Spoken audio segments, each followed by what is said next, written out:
Yung kaibigan ng inyong lingkod, saya amigo de radyo Magterio Lingkording Aquino. Sa lahat po naman ng ating mga giliw na tagapaginig, taga-subaybay, magandang umaga po sa inyong lahat. Maayong buntag kaninyong tanan.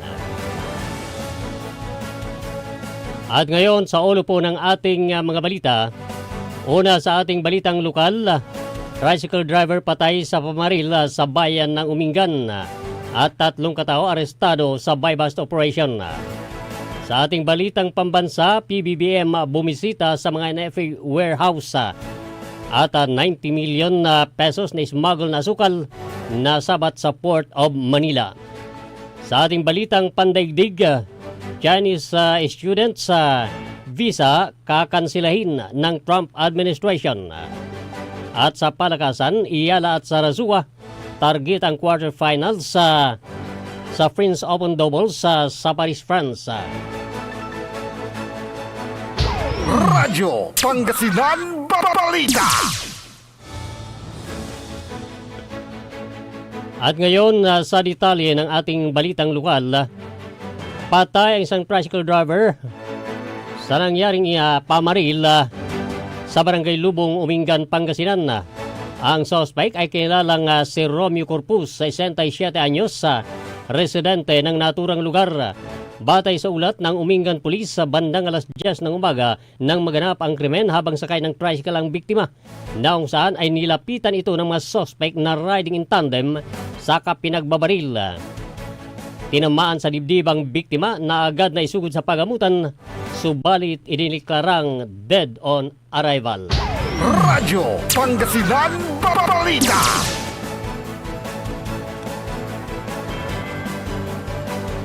Samantalay, bagsak sa kulungan ang 3 katao kaugnay sa drug buy-bust operation sa Barangay Umanday, Bugalyon, Pangasinan.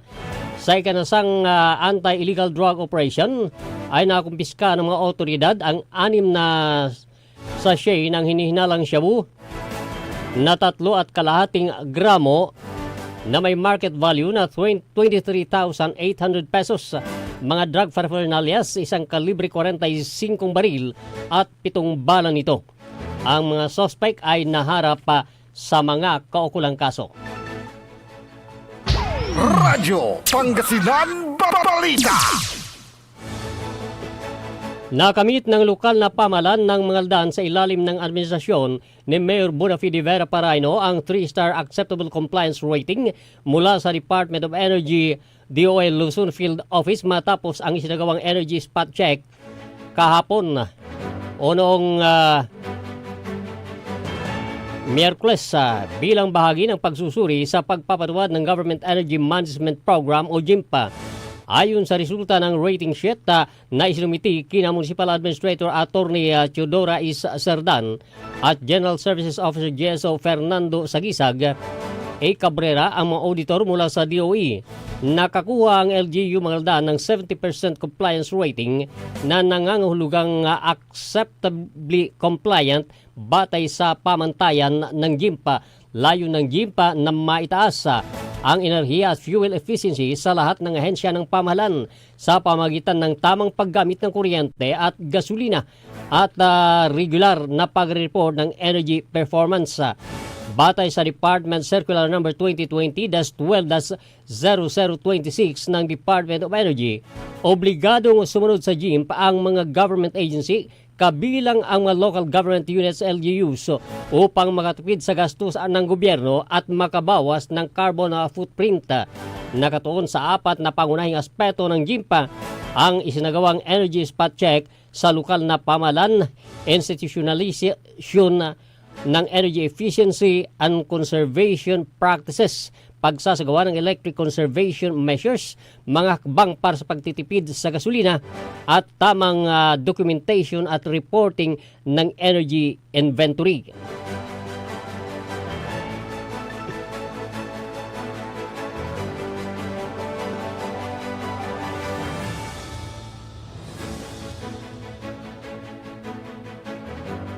Radyo Pangasinan Balita.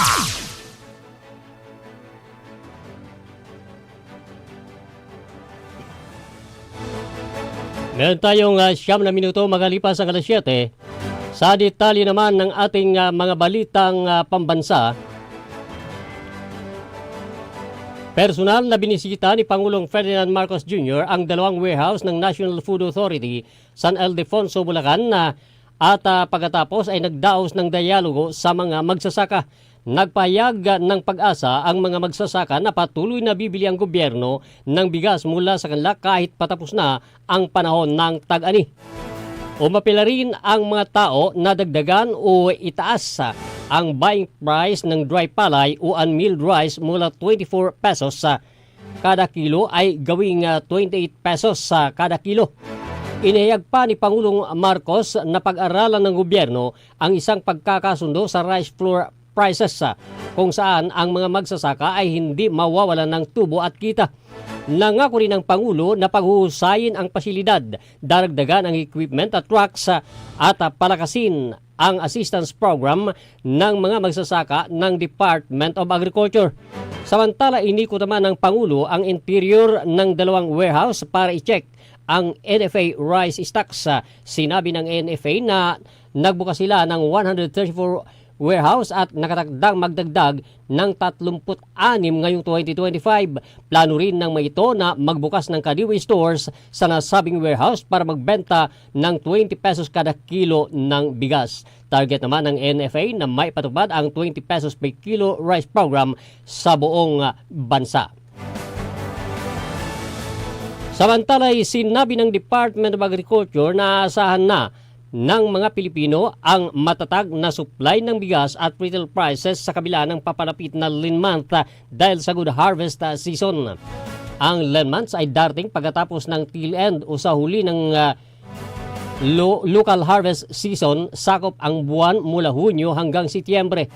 Winika ni DA Spokesperson Assistant Secretary Arnel de Mesa na maaring enjoy ng mga mamimili ang katatagan ng 45 pesos per kilo na bigas na umiiral sa iba't ibang uri ng bigas. Hanggang noong Mayo 26, ang umiiral na presyo ng imported premium at wheel-milled rice sa Metro Manila ay 45 pesos per kilo at 38 pesos per kilo para naman sa imported regular milled rice. Ang price range ng premium imported rice ay 43 hanggang 55 pesos per kilo. Imported milled rice mula 40 pesos per kilo hanggang 48 pesos per kilo at imported regular milled rice mula 35 pesos per kilo hanggang 45 pesos per kilo. Ang mga presyo ng premium local rice ay 44 pesos per kilo hanggang 60 pesos per kilo. Local milled rice 38 hanggang 48 pesos per kilo at local regular milled rice ay 33 hanggang 43 pesos per kilo.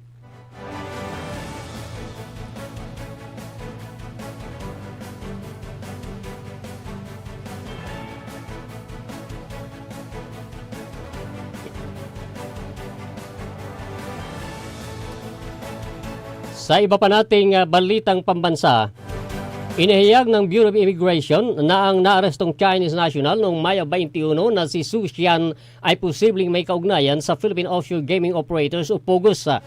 Ayon kay BI Commissioner Joel Anthony Viado, nakatanggap siya ng impormasyon mula kay Melody Penlop Gonzales, head ng BI Mindanao Intelligence Task Group o MITG, na si Su ay incorporator ng Philippine Sanjia Steel Corporation. Kabilang sa mga incorporators ng nasabing kumpanya ay si Antonio Lim na alias Tuniang, na unang inimbestigahan ng legislative bodies dahil sa pagkakasangkot nito sa POGO operation sa Pilipinas. Na-recover mula kay Su at ay iba't ibang dokumento sa Pilipinas kabilang ang birth certificates, PhilSys slips, SSS forms, UMID forms, postal ID, tax identification number ID, driver's license at Comelec registration slip na lahat ay kanyang pangalan. Matatandaan unang naaresto ng BI si Tuniang noong 2024 matapos na magpanggap na isang Pilipino. Radyo Pangasinan Balita.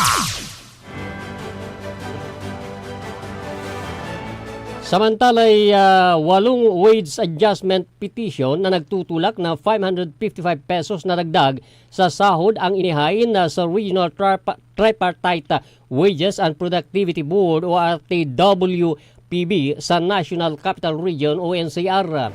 Sa abiso ng NCR Wage Board, inihain ang mga petisyon noong Mayo 22 ng mga sumusunod na grupo: Vanson Paper Industrial Workers Union, Samahang Manggagawa sa Philippine Span Asia Career Corporation, Samahang Manggagawa ng Jordan Cylinder Elevator Corporation, Himlayang Filipino Incorporated Labor Union, Kaisang Manggagawa ng Himil, Pambato Cargo Forwarder Labor Union, nagkakaisang samahan ng mga manggagawa ng Reagan at Universal Robina Corporation Employees Union Farm Division.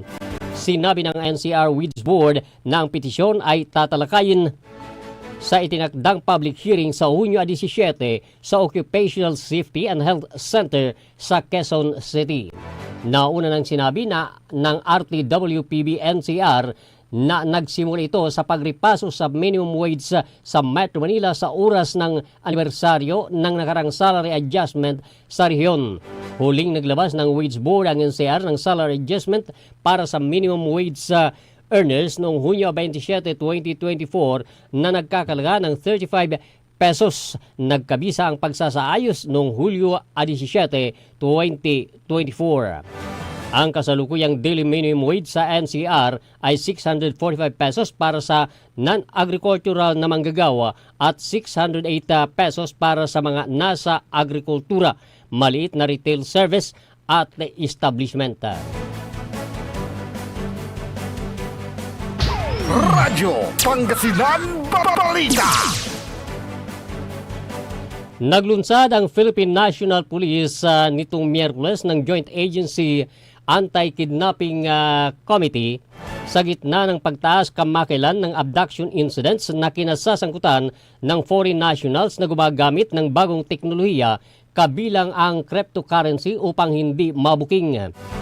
Sinabi ni PNP Chief of the Directorial Staff, Lieutenant General Edgar Alan Ocobo, pinuno ng committee na nagbago na ang crime landscape, nagiging transnational, financially motivated at technology-enabled. Tinaguri ang Joint Anti-Kidnapping Action Committee o JACAC. Kabilang sa mga miyembro nito ang Department of Interior and Local Government, Department of Justice, Armed Forces of the Philippines, National Bureau of Investigation, National Security Council, Presidential Organized Crime Commission at National Intelligence Coordinating Agency. Gayon din kasama sa mga miyembro nito ang Bureau of Immigration, Philippine Center on Transnational Crime, Association of Southeast Asian Nations, National Police, Anti-Money Laundering Council, Philippine Amusement and Gaming Corporation, Department of Information and Communications Technology, at Cybercrime Investigation and Coordinating Center. Nakikipagtulungan din na ang komite sa private organizations kabilang ang Federation of Philippine Chinese Chamber of Commerce and Industry Incorporated, Volunteers Against Crime and Corruption, Movement for the Restoration of Peace and Order, Bankers Association of the Philippines at Makati Business Club. Radyo Pangasinan Balita.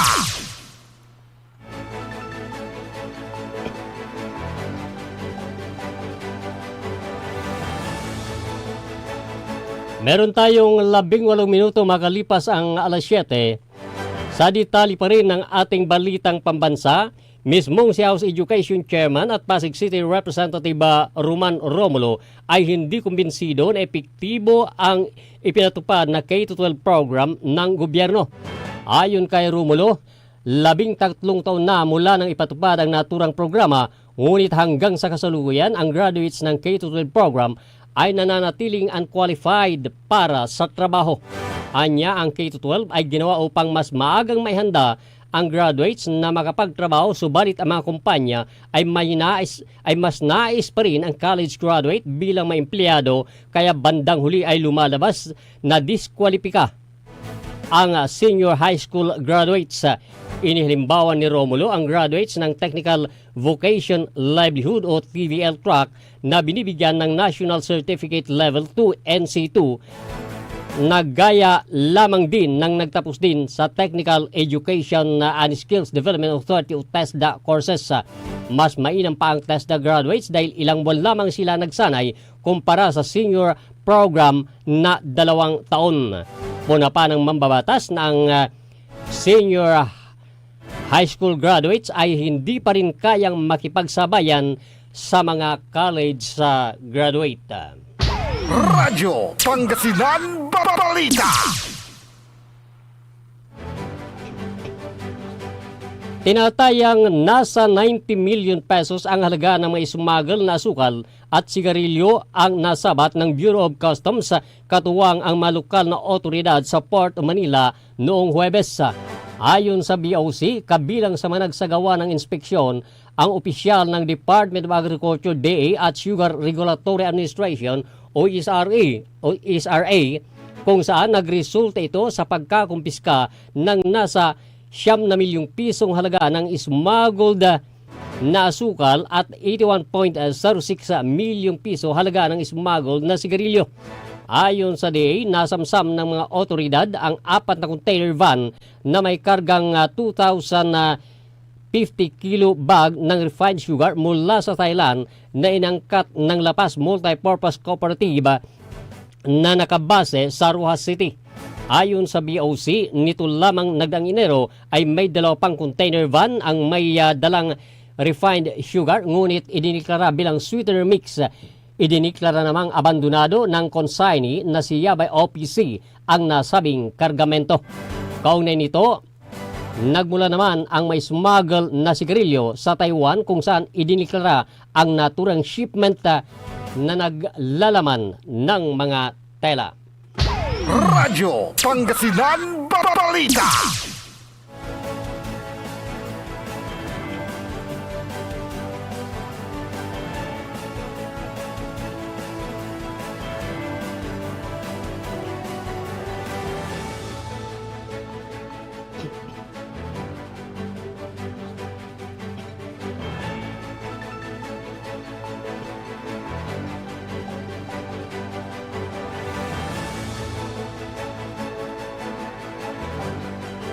Balik na ng Pilipinas. Nitong Huwebes ng gabi, Mayo 27, si dating Negros Oriental Representative Arnolfo Arnie Teves Jr. ang itinuturong utak sa pagpatay kay Negros Oriental Governor Ruel Digamo na sinundo ng gobyerno mula sa Timor-Leste. Dumating sa Villamor Air Base ang eroplano ng Philippine Air Force na sinakyan ni Teves pasado alas 7 ng gabi. Ayon kay Justice Secretary Jesus Crispin Remulla, mula sa Timor-Leste, nag-refuel ang eroplano sa Davao bago tuluyang lumapag sa Villamor, Pasay City. Mula sa Villamor, dinala siya sa National Bureau of Investigation NBI Headquarters sa Pasay City para sa kaukulang medical examination at posibleng doon i-detain. Nang tanungin kung ano ang pagbabago para paboran ang deportasyon, sinabi ni Remulla na hindi niya alam kung na-impluensya ng ASEAN Summit ang desisyon. Giit niya na ang deportation ay isang executive function. Kahapon ay nagtungo rin si DOJ. Nagtungo rin ang DOJ sa Malacanang upang impormahan ang Pangulo sa ganap na pag-aresto at para pag-usapan ang mga susunod na hakbang matapos ang deportasyon. Nitong Huwebes, una nang tiniyak ng DOJ na pinakilos na nito ang joint team na binubuo ng mga kinatawa ng DOJ, Bureau of Immigration at NBI kasunod ng kautusan ng Timor-Leste na deport na si Teves. Si Teves ay sangkot sa mga kaso sa Pilipinas kabilang ang murder at frustrated murder kung saan siya itinurong utak sa pagpatay kay Negros Oriental Governor Ruel Digamo at siyam na iba pa.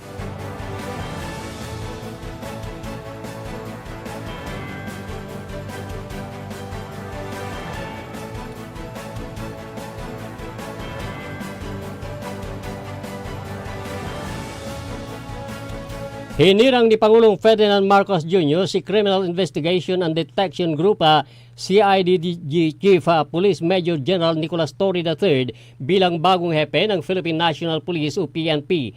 Papalitan ni Torre sa outgoing PNP Chief Police General Romel Francisco Marbel na magre-retiro sa unang linggo ng Hunyo.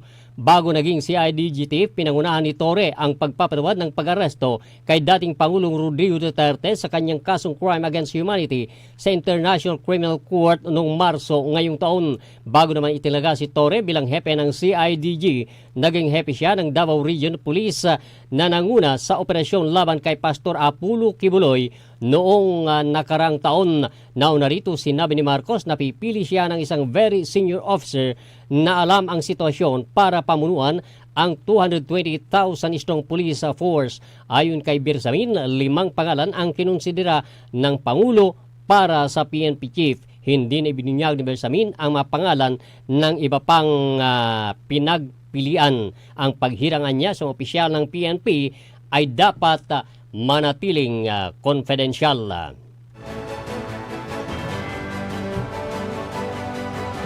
Radyo Pangasinan Balita.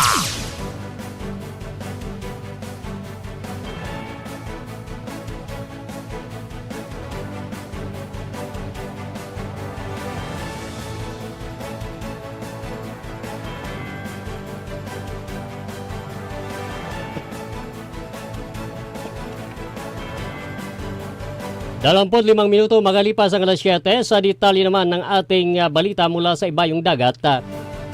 Nangako kahapon ang administrasyon ni US President Donald Trump ng agresibong revocation ng visa ng mga Chinese student na isa sa pinakamalaking source ng income ng US universities sa kanyang pinakahuling kritisismo sa mga foreign sa mga US higher education. Ang anunsyo ni Secretary of State Marco Rubio ay bilang pagsuway sa kritisismo ng China sa US government dahil sa pagsuspindi ng appointment ng mga foreign students sa Harvard University kahit pansamantala. Noong Martes ay nagprotesta ang mga Harvard students sa hakbang ni Trump. Ayon kay Rubio, agresibo manong isagawa ng gobyerno ang revocation ng visa ng mga Chinese students kasama na ang mga koneksyon ang mga may koneksyon sa Chinese Communist Party o mga nag-aral sa mga critical fields. Ang mga Chinese students ay matagal nang mahalaga sa mga US universities na umaasa sa mga international students na nagbabayad ng full tuition fees.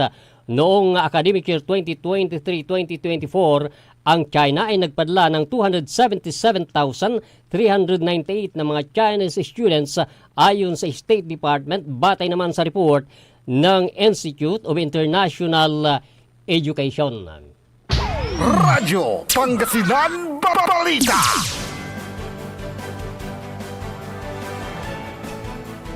Sa larangan naman ng palakasan, target ni na Filipino tennis star Alex Ayala at Mexican partner Renata Sarasua na maipagpatuloy ang matikas na ratsada nito kung saan pakay ng dalawa na masikwat ang silya sa quarterfinals ng French Open Doubles na ginaganap sa Paris, France.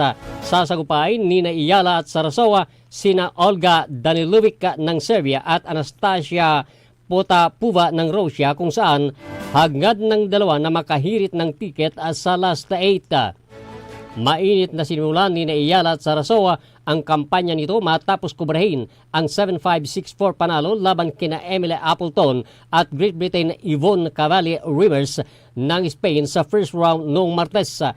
Sa kabilang banda, nakapasok naman sa second round sina Danilovic at Potapova nang patalsikin sina American 7 seed Carolina Dolehide at Desiree Quacks 1-6, 6-4 at 7-5. Nagpasalamat si Ayala sa lahat ng Pilipino na sumusuporta sa kanila bawat laban, partikular na ang mga Filipino community sa Europa na nagtutungo pa sa venues para manood.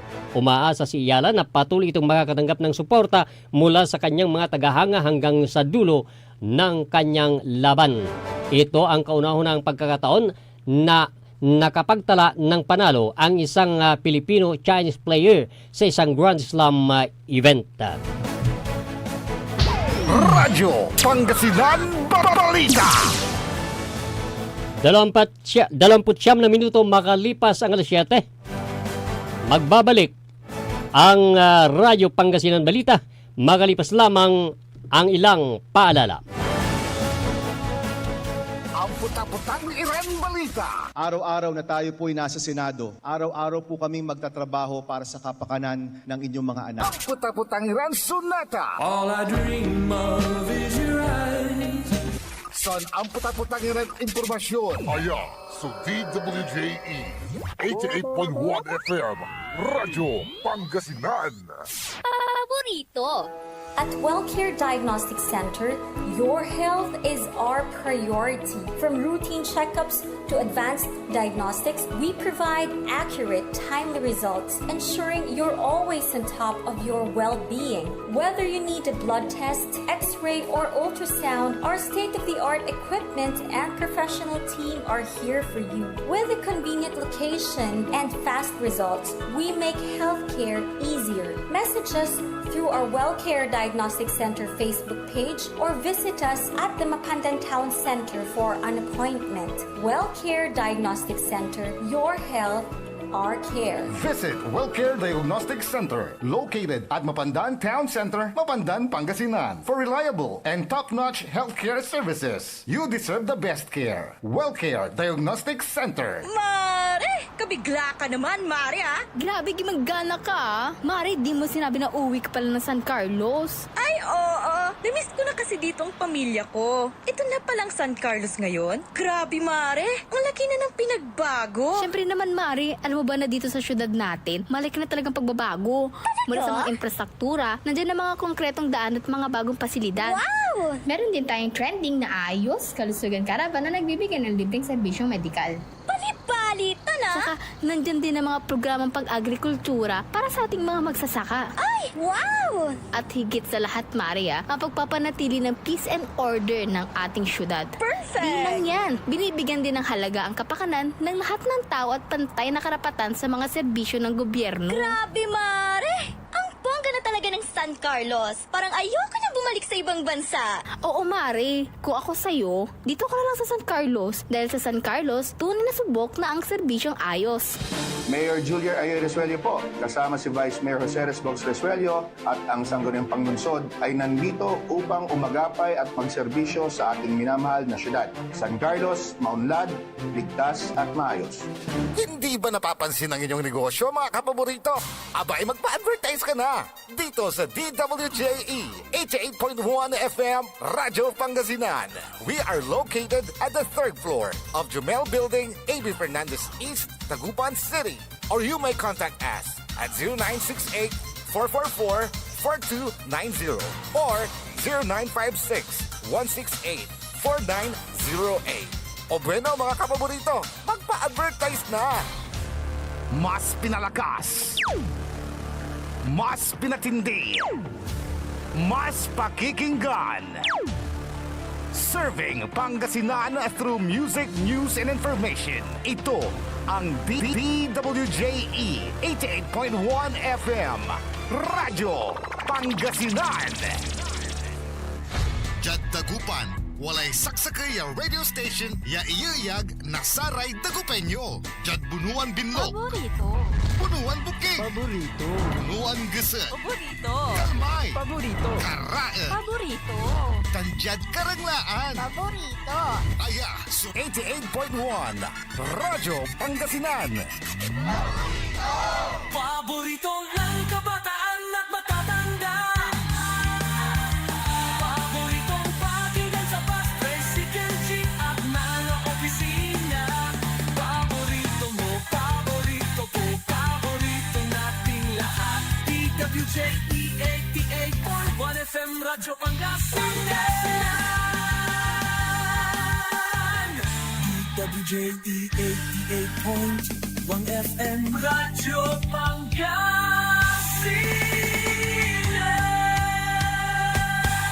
Paborito.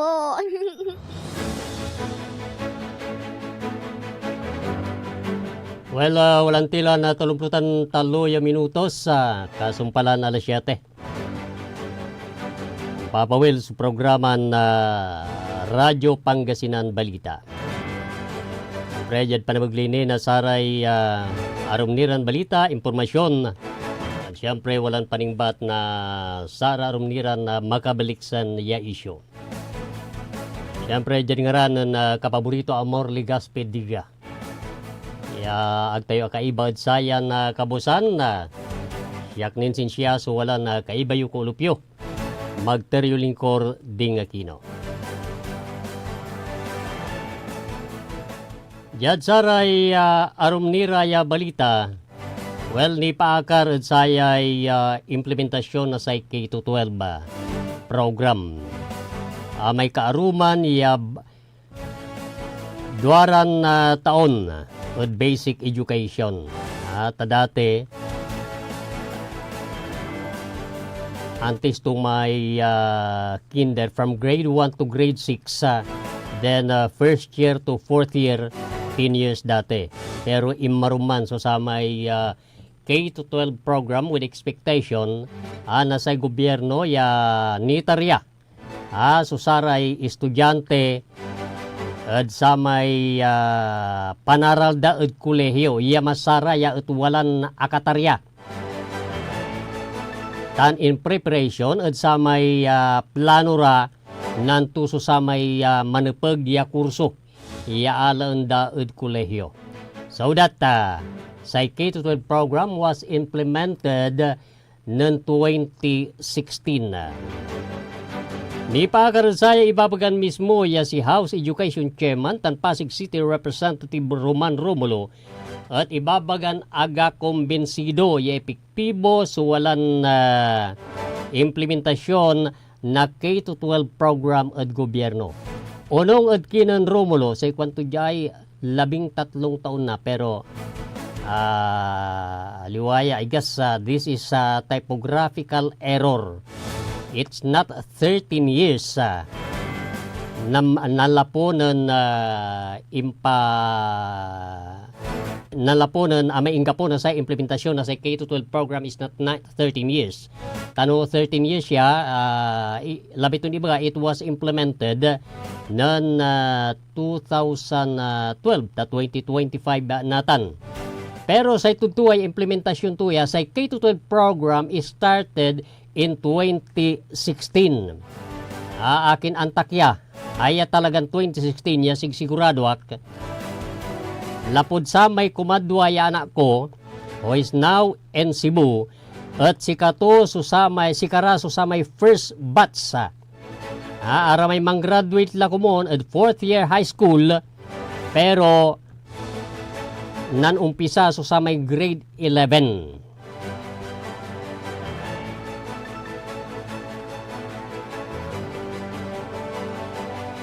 Aton my first batch ara may nang graduate my first batch na 2016 nan sumpal iraya ng 2020 katon aliwaya so 13 years 6 years not 6 years 9 years ago so sa may inga po na sa K-12 program. Tan unong at na Romulo ang gaad kaplusan sa graduate na K-12 at mansisin siya iyaan qualified para at trabaho. At sa isa ko'y singa ang iba siya tapan jaduntan at i-implementa sa K-12 program tapan jaduntan ibabaga yan nang graduate ka na to K-12 at anto kaman niya istrand at wala laso antam qualified ka la ay man trabaho pero ang tatimot iya mismo ya sa Department of Labor and Employment so walang mang ibabaga iya unqualified ag ninayari lapud saray kumpanya saray employers prefer iya saraya at sa i-hire da since yan iya ara may college graduate.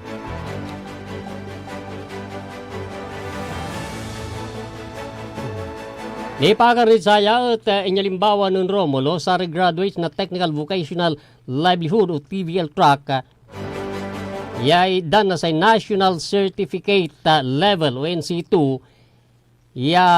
ibabagan singa kaparamut labat na sa test da o sa aya su TESDA, tapian jaduntan at walan makapantrabaho. Sa kwanto, maong ni may TESDA, ta in few months with hands-on training at makapantrabaho lara. Compared sa may nang graduate sa TVL, nang graduate na sa K-12, iya TVL strand. Nanunutan ko, wala may sakya kabat ko. Ang alay, aya, so TVL, so inala to. Nanduruman kanya, nanduruman skills. Jad welding, pero meron kinda isa welding. Pero pananga si bukot, asumpal so sa may semester, ud sa man ya subject, puro labat sulat, puro ra theory, kalapod ang gapo so sa may instructor, ang gapo sa may maestro, iya available, iya mambangat na hands-on, ni ag ira akabenben, ana sa may welding machine. Tansay sa kini, dakila talaga sa may manggusto. Saya, I for one, singa say siya, mas maong ni siguro, kabaga opinion ko matlabat ya, and I believe ya sa opinion ko, at kapara na sara opinion na arom, ya agla na kaukulan so sa tay K-12 program, lapud kaaruman ya gastos sa labat. Nasara estudyante, kaaruman ya gastos labat, nasaray atateng. Tani, di ba wala may data? Ya no iner ara may man-enroll at grade 1 at dakil balag ya porsyento so ang makapang-graduate at grade 6 ang agmang-graduate na elementary.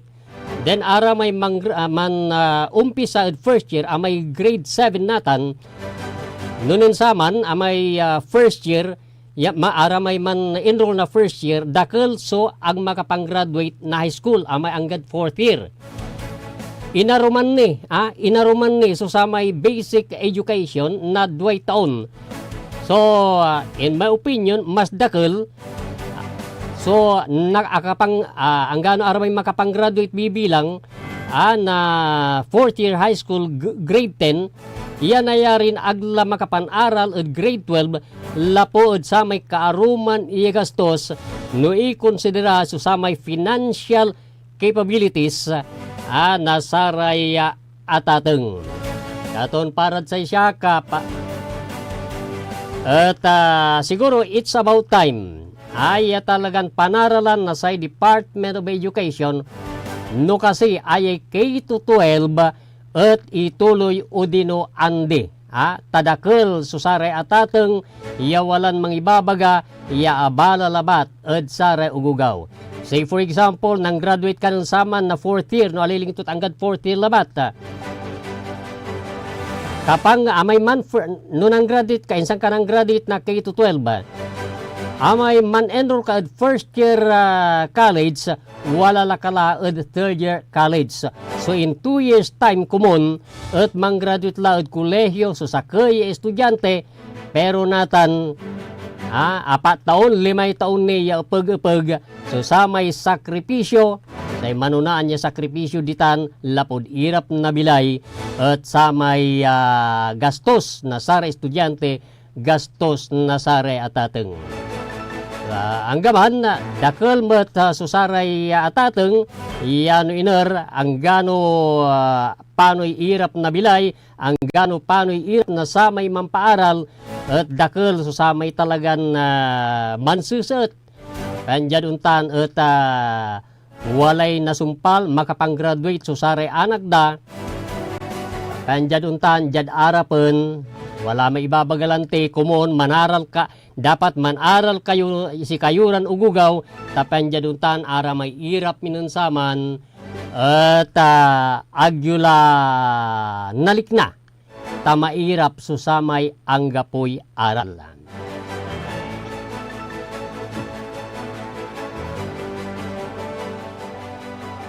Wala antila na 17 minutos. Antes na alas 8. Tan jadsaray arumnira ya balita, arumniran impormasyon. Well, may aalagaran ya abayagla.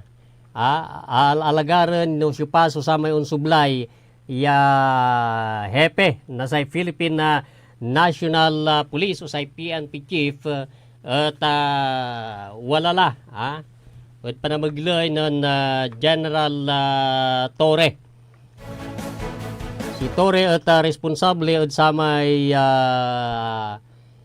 impangaresto at kinon dating presidente Rodrigo Duterte. Dan inawit di man the Netherlands. Dan sa isa kini may impangaresto met si Apollo Kibuloy.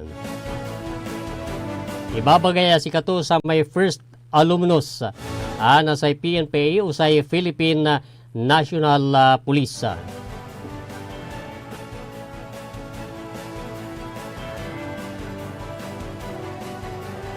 Well, manasing girla. In 1 month time, kwantila kasi katapusan mo ilanatan at unyurong la susara may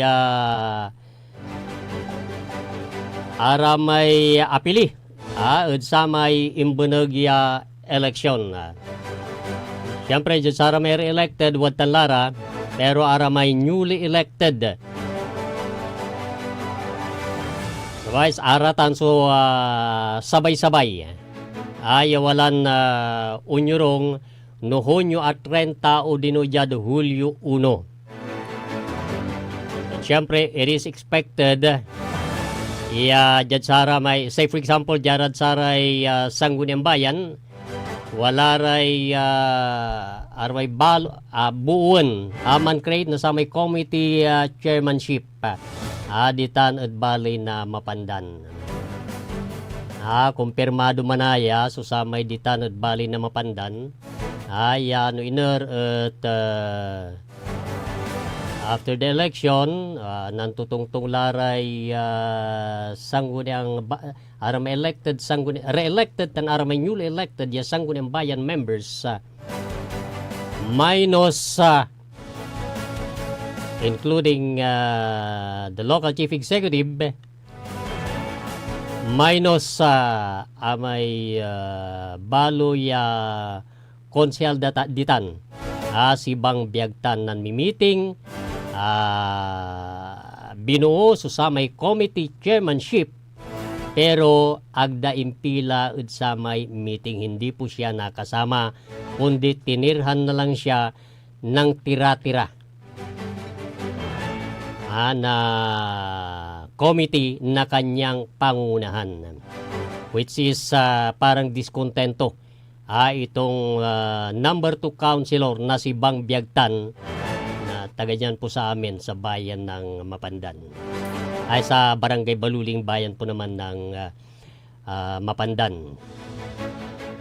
Bimabatik mudlaya at saram imbubunog ya eleksyon, which is kung titingnan mo parang hindi naman maganda na sabihin na nuisance candidate. Pero hindi naman maganda na sabihin nuisance candidate dahil yung kanyang mga pagtakbo na nauna ay halos he is at the bottom. Talagang konti lang yung kanyang naging boto. Kumbaga tumatakbo siya noon na tila walang kapag-pag-asa. Pero ngayong katatapos na eleksyon ay namayagpag po naman with a few margin. Ilang daan lang yung margin ng number 2. Nang masabi naman natin na unbeatable na Sangguniang Bayan member dyan na si Alice Mariano Agustin. Kasi hindi pa nangyari na natalo si Councilor Agustin as far as the Sangguniang Bayan member race ditan at balay na Mapandan. Kumadwaya si Bang Biagtan ay singamang kalaw sudakal akit bigla ay timagay biglay analo iya nan number 2 ni Huay. Saya si Bang Biagtan nabitlati labat. Actually agtua iya kabat personally lupa labat. Ang gano kabarangayan ko ditan at Baluling pero si Katuya susamay incoming municipal councilor. Ditan at bali na mapandan ya ang gano agni akayurong at I guess talon tun amin susara tay konsihales ditan. No say pantutungtungan at katutulong nagkalala at sara may walay pasyente. Ang gano say babayaran mo ang kabalag hundreds of thousands with his help. Arga saran to sara may connection to manggawa na say kurang tapanjan untan say pamilya kalamor ay amay awalan na sa may balag financial problem sa sakbatan ni paakar at sa may kapamilya ay yawala at ospital at sa tanata na andi lapod tulong ng bang biagtan.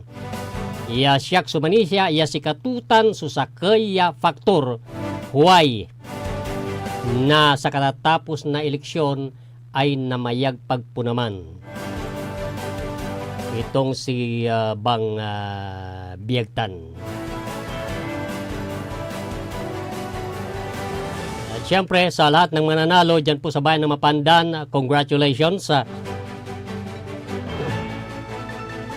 Kay dating mayor, now vice mayor-elect Duoy Pinulyar. Na nanalo nga sa pagka-vice mayor. Dalawang dating mayor yung naglaban po dyan. We have former Mayor Gerald Tambawan and former Mayor Duoy Pinulyar. Pero ito nga, nanalo itong si dating Mayor Duoy Pinulyar as Vice Mayor sa katatapos na eleksyon.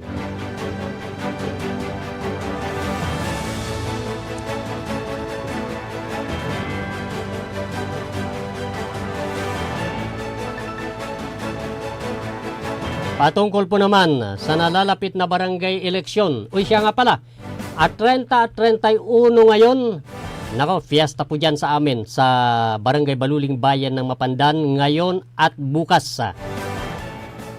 Ay, iner at nanduruma sa rama aktibidad yawalan intarya na sa Barangay Council yawan idadaulo ng Kapitan Punong Barangay Rodel Casilang.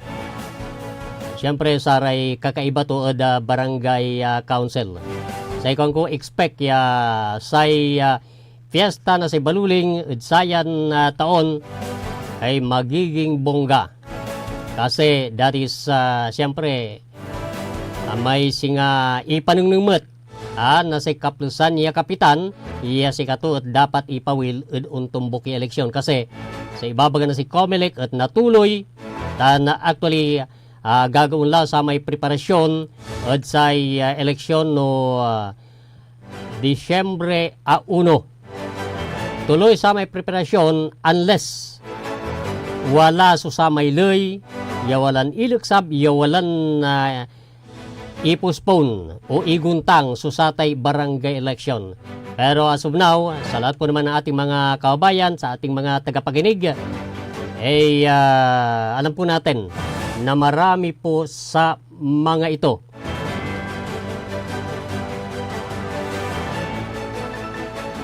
marami po naman ang nagsasabi agkuno natuloy susamay eleksyon. Wala rin man tutupad. Sikong ko mantatarya susamay Comelec dan noangga po susamay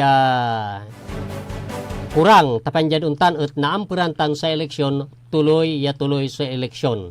Katun it's better amay aramay singa labay damot so untagam at mantaryara. Detan at Barangay Baluling expected singa it will be a 3 to 4 cornered fight. Para ada punong barangay. Baga alantayo mo lang dyan election sa kwandalante the more the merrier. Ara may mahiligid pakurong, bali-bali lamang tiya, no dakil song kandidato, dakil so sa may pakurong kwanda. Pala, binabati po natin, magandang umaga, may kwan dito, may sandali, may text dito. Itong si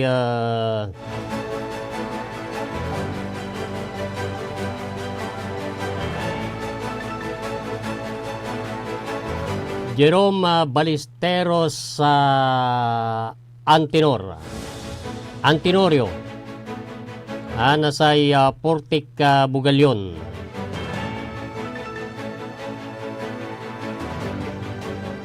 At siyempre, binabati po natin. Siya nga pala, good morning kay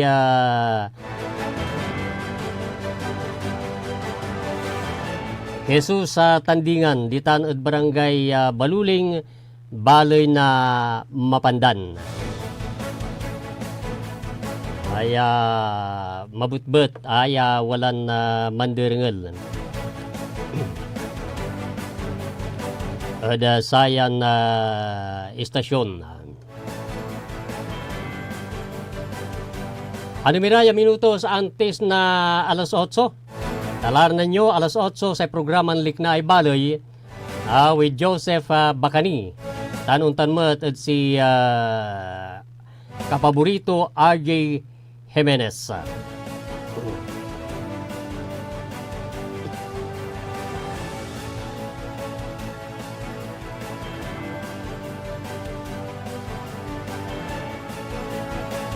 Medyo mamauran la at wala may statement man lapod pag-asaya no iner at sayan amay ng karuman ay may mahinang habagat. Katon si Katuya siguro sa may nalilik na tinatan ay medyo pauran-uran. At least medyo naandila sa isalimot pero jad biktutan at wala ni sa may indeklara na sa pag-asa jad sayan agaw ya taluran o talumplo ya lugar ay danger area lapod ang putang ninsensya iya panaon.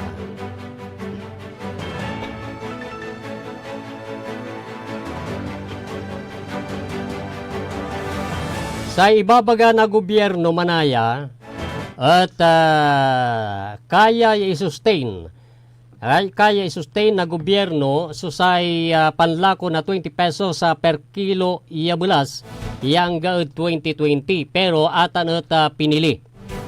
Wala ra may ibabagay ara may minimum wage earners at kaibara udsatan ya minabang makasaliw udsatay 20 pesos per kilo iya bulas.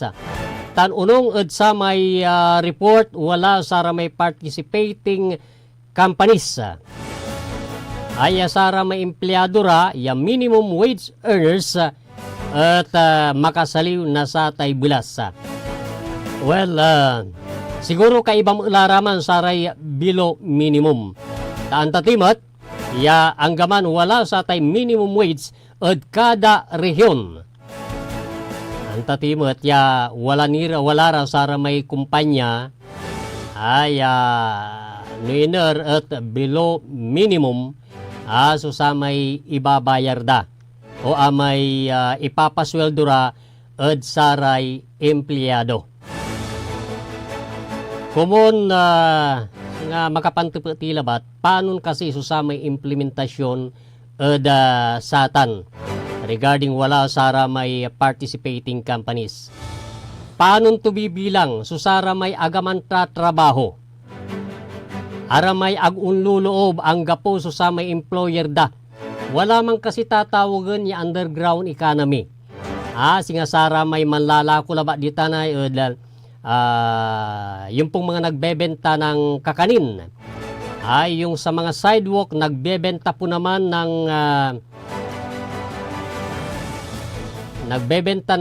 sigarilyo, halimbawa nagbibenta ng candy ay wala naman silang matatawag na employer. Ano po kaya ang sistema? Paano to kasi sa may sistema yagawon na sa gobyerno tapanjaduntan ara may kabaluyan tayo i-consider ya uwam man ira sa trabaho ra may pambibilay da at wala sa may tatawagan ya at underground economy at minabang at sa tay 20 pesos ya kilo na bulas. Tan kumon at ibabaga na gobyerno to sustain that move tapanjaduntan at dakel sumakasaliw na 20 pesos ya kilo per kilo iya bulas at talagan marakap so sa may implementasyon tan it will be fair at amin yalabay ya manaliw nagkalaw lanti at sara may kaparatira ya mairap bilay. Ang kapula sumalaom ya oras tayo tapanjaduntan at mampatuloy sa yan programa. Yad ngaranlanon kapaborito Amor Ligas Pidiga. Ako po naman ang inyong kaibigan, ang inyong lingkod sa Amigo de Radio, Magterio Lingkod ng Aquino. Siyempre, yad technical side, si Engineer Richard Ulanday. Ang galad Lunes, alaran nyo si kapaborito RJ Jimenez tan kapaborito Joseph Kanilang Bakani at programan Liknaay Balay.